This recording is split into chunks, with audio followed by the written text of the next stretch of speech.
നമസ്കാരം പ്രിയ പ്രേക്ഷകർക്ക് പേജിലോട്ടിലേക്ക് സ്വാഗതം. ഇന്ത്യൻ സൈന്യത്തിന്റെ ഭാഗമായി റോബോട്ടുകൾ വരാൻ പോകുന്നു. പല ഓപ്പറേഷനുകളുടെയും ഭാഗമായി നമ്മുടെ പ്രിയപ്പെട്ട സൈനികർ നമ്മുടെ രാജ്യത്തിന് വേണ്ടി വീരമൃത്യു വരിച്ചിട്ടുണ്ട്. ഈ ഹ്യൂമനോയിഡ് റോബോട്ടുകൾ ഇന്ത്യൻ സൈന്യത്തിന്റെ ഭാഗമായാൽ നിരപരാധികളായ നമ്മുടെ സൈനികരുടെ ജീവൻ രക്ഷിക്കാൻ സാധിക്കുമെന്നതിൽ സംശയമില്ല. പൂനെയിലെ ഒരു പ്രമുഖ DRDO ലബോറട്ടറിയായ റിസർച്ച് ആൻഡ് ഡെവലപ്മെന്റ് എസ്റ്റാബ്ലിഷ്മെന്റ് എന്ന സ്ഥാപനത്തിലെ ശാസ്ത്രജ്ഞരുടെ ഒരു സംഘം ഉയർന്ന അപകട സാധ്യതയുള്ള സൈനിക പ്രവർത്തനങ്ങളിൽ സൈനികരുടെ ജീവൻ അപകടപ്പെടുത്തുന്ന സാഹചര്യങ്ങളിലേക്ക് എക്സ്പോഷർ കുറയ്ക്കുന്നതിൽ ശ്രദ്ധ കേന്ദ്രീകരിച്ച് പ്രതിരോധ ആവശ്യങ്ങൾക്കായി രൂപകൽപ്പന ചെയ്ത ഒരു ഹ്യൂമനോയിഡ് റോബോട്ടിന്റെ വികസനത്തിന് നേതൃത്വം നൽകുന്നു എന്നതാണ്. നൂതന റോബോട്ടിക്സും കൃത്രിമ ബുദ്ധിയും അതിന്റെ സൈനിക ചട്ടക്കൂടിൽ സംയോജിപ്പിക്കാനുള്ള ഇന്ത്യയുടെ ശ്രമങ്ങളുടെ ഒരു സുപ്രധാന ചുവടുവയ്പായി ഈ സംരംഭത്തെ കണക്കാക്കാം. കഴിഞ്ഞ 4 വർഷമായി നടന്നുകൊണ്ടിരിക്കുന്ന ഈ പദ്ധതി ഹ്യൂമനോയിഡ് റോബോട്ടിന് വേണ്ടിയുള്ള പ്രോട്ടോടൈപ്പുകൾ വികസിപ്പിച്ചുകൊണ്ട് പ്രധാന നാഴികക്കല്ലുകൾ കൈവരിച്ചിരിക്കുകയാണ്. നേരിട്ടുള്ള മനുഷ്യ കമാൻഡിന് കീഴിൽ പ്രവർത്തിക്കാൻ രൂപകൽപ്പന ചെയ്തിരിക്കുന്ന റോബോട്ട് പൂനെയിൽ നടന്ന അഡ്വാൻസ്ഡ് ലെഗ്ഡ് റോബോട്ടിക്സിനെ കുറിച്ചുള്ള ഒരു ദേശീയ വർക്ക്ഷോപ്പിൽ ആദ്യമായി പരസ്യമായി പ്രദർശിപ്പിച്ചു എന്നതാണ്.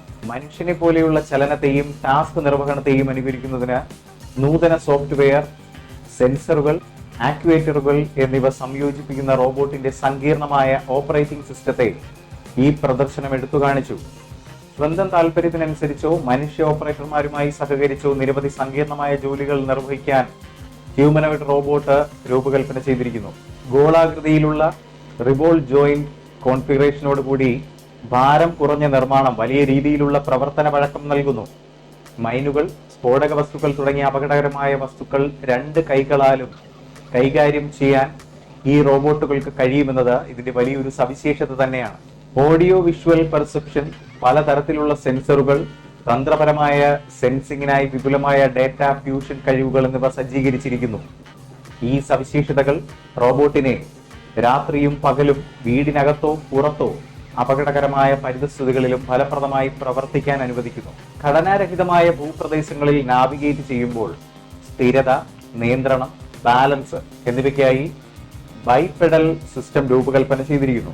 ഉയർന്ന അപകട സാധ്യതയുള്ള മേഖലകളിലെ സ്വയംഭരണ പ്രവർത്തനങ്ങൾക്കായി തത്സമയ ഡൈനാമിക്സും കൈനമാറ്റിക്സും, fall and push recovery, real time map generation, path finding, ഒരേ സമയം ലോക്കലൈസേഷനും മാപ്പിംഗിനും ഇവ ഉൾപ്പെടുന്നു എന്നതാണ്. കമാൻഡ് ആൻഡ് കൺട്രോൾ, മനുഷ്യ ഓപ്പറേറ്റർമാരിൽ നിന്നുള്ള കമാൻഡുകൾ പ്രോസസ് ചെയ്യാനും നടപ്പിലാക്കാനും ഈ റോബോട്ടിന് കഴിയും. ഇത് സൈനിക പ്രവർത്തനങ്ങളിൽ തടസ്സമില്ലാത്ത സംയോജനം ഉറപ്പാക്കുന്നു.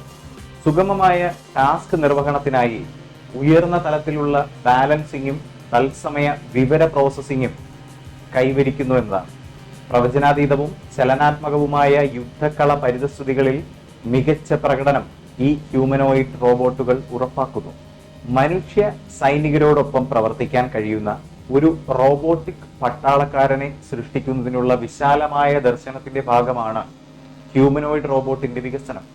പ്രത്യേകിച്ച് ഉയർന്ന അപകട സാധ്യതയുള്ള യുദ്ധമേഖലകളിൽ സൈനികരെ മാറ്റി സ്ഥാപിക്കുകയല്ല, മറിച്ച് അവരുടെ കഴിവുകൾ വർദ്ധിപ്പിക്കുകയും ഉദ്യോഗസ്ഥരുടെ ശാരീരികവും മാനസികവുമായ സമ്മർദ്ദം കുറയ്ക്കുകയും ചെയ്യുക എന്നതാണ് ലക്ഷ്യം. R&Dയിലെ C-Star ആണ് ഈ ശ്രമങ്ങൾക്ക് നേതൃത്വം നൽകുന്നത്. പൂർണ്ണ തോതിലുള്ള വിന്യാസത്തിനും പ്രവർത്തന സംയോജനത്തിനും ഏകദേശം 15 മുതൽ 20 വർഷം വരെ എടുക്കാമെന്ന ധാരണയോടെ 2027ഓടെ വികസനത്തിന്റെ വിപുലമായ ഘട്ടങ്ങൾ പൂർത്തിയാക്കാനാണ് DRDO ലക്ഷ്യമിടുന്നത്.